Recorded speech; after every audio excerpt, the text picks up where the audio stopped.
Hi, good morning sa inyong lahat. Good afternoon, good evening, good day kung nasa man parte kayo ng mundo. At ang lakas ng ulan kanina. Maambon na lang ngayon. Tingnan nyo yung mga halaman ni Mrs.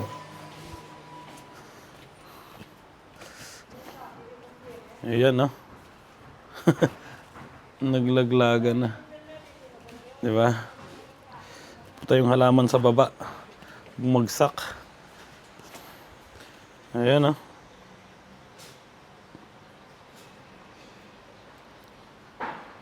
Grabe. Tapos ito.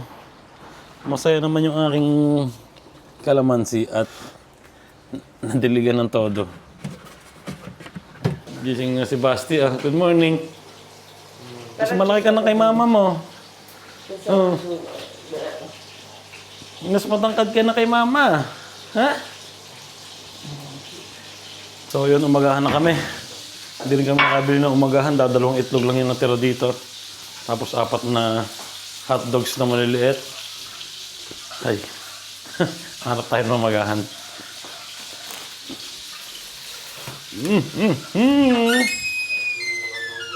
Ingay na ng pinto namin. Mamaya lalagyan ko ng oil.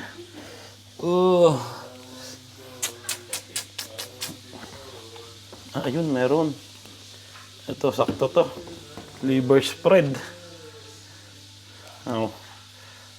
Ayos yan, di ba? Yan, Pinoy Classic. Umagahan. Liver spread. Pero hindi siya rino. Okay na rin yan, di ba? Cheers tayo dyan. Wow. Grabe, basang-basa yung park. Pero maganda naman doon, maliwalas, di ba? Masarap matulog ngayon. May nag-exercise dito sa ilalim ng ambon. Hindi naman masyado umaambon na konting-konti na lang. Kanina sobrang lakas Sarap paglakad, presko, malamig. Di ba? Ay. Green na green yung kapaligiran. Palibasa umuulan, Walang katao-tao sa park ngayon. Hindi katulad ng mga normal na araw, pag hindi umuulan, di ba? Ang daming tao dito, nagja-jogging. Paikot-ikot naman tong aso namin. Nagja-jogging, tapos mga nagkukwentuhan, mga matatanda. Ngayon, wala. Meron, nagdadala ng aso. Yun lang yung mga tao dito ngayon. Nandito na ako sa garage. Tingnan nyo naman yung ulan,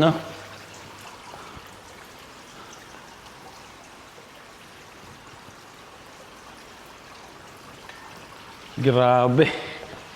Buong araw uulan. Buti na lang wala kaming trabaho ni Mrs. sa part-time namin. Pero si Mrs. may part-time mamayang hapon sa B&B. Kasama yung kaibigan niya. At kami naman bukas pa sa parlor, di ba? So, tatapusin ko na to talaga. Etong garage namin, may dala akong t-shirt dito, pampalit. Kung sakaling papawisan ng todo. So, let's go. Halos ready na naman. Nagawa ko na lahat. Ang problema lang, siyempre, lalagay ko itong mga nakakalat sa sahig doon, sa taas. At good luck ulit sa akin, di ba? Okay na. Maluwag na. Ayos na. Ha? Yan. Dito ko nilagay yung kahoy. Para kasi yan yung kasi pag tinapon natin to, yung mga nandito lalagay ko dyan. Tapos ito, tatanggalin ko para magkasya lahat to. Mga box. Diyan sila kukuha. Okay? Si. Kiss. Ben. Pawis mo. At naayos ko na yung garage namin. Tingnan nyo yung space, ito talaga yung isang problema. Yung mga gamit ni na Basti, tsaka ni Kuya. Ito yung mga ukay-ukay Nadumihan na. Yung mga jacket yan. Jacket, tapos mga t-shirt. Yan talaga walang pwesto Ang hirap hanapan ng pwesto.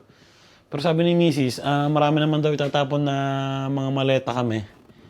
1, 2, 3, 4 o 5 maleta yata. Meron pa rin mga itatapon dito. So, yun siguro pag natapon namin to, yung mga dapat itapon, magkakaroon ng space na mas maganda, di ba? Pero sa ngayon siguro ganito na lang muna.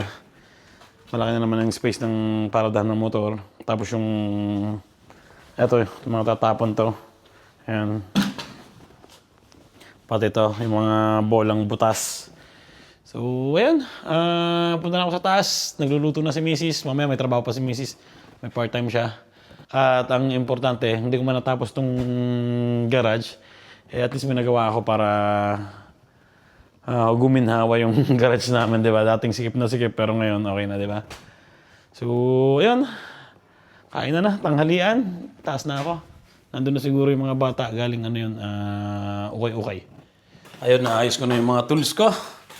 Nakapagluto na si Mrs. Yun o, sinigang, di ba? Umulan lang ng konti, sinigang na, di ba? Para mainit yan. May sausawan din ako dito. Nasay pa? Sausawan? Gusto ko may lemon eh. Yan, meron akong lemon, patis, tsaka isang kutsarang sili. Ang daming sili na. Ikaw, meron ka rin sili, kung konti lang. So, ayun, wala dito yung mga bata. Doon daw sila kakain sa kaibigan nila. So, kami dalawa lang ni Mrs. ang kakain ngayon. Tapos mamaya si Mrs. may trabaho. Siguro papahinga ako ng konti mamaya. And, yun, kain na. Thank you, Lord. At, charge muna. Ay, magsisix na. Dito ang dalawang bata. At, ayun, magagawa na ako ng hapunan namin, fish burger. Fish burger. Tapos magagawa rin ako ng mojos. Pero pumunta muna ako siguro ng supermarket dahil wala akong ano dito. Cornstarch. Nalimutan ko. Pero meron naman ditong flour.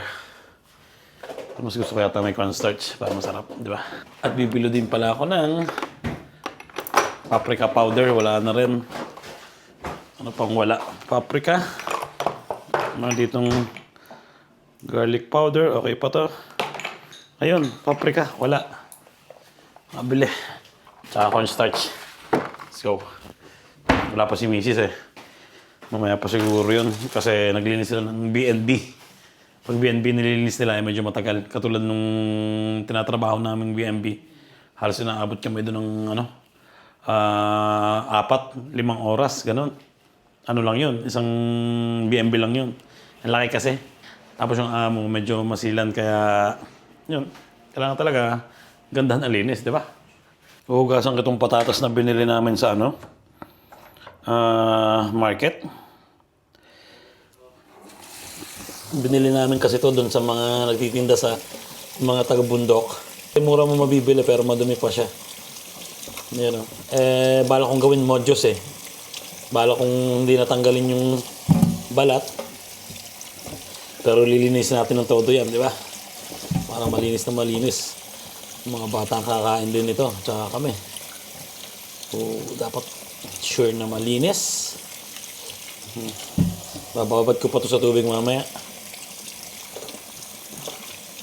Tapos isang hugas pa. Magagawa na ako ng pang-coat sa aking mochos na patatas. Siyempre itlog. At ito naman, cornstarch, flour, tsaka paprika. Paprika smoke.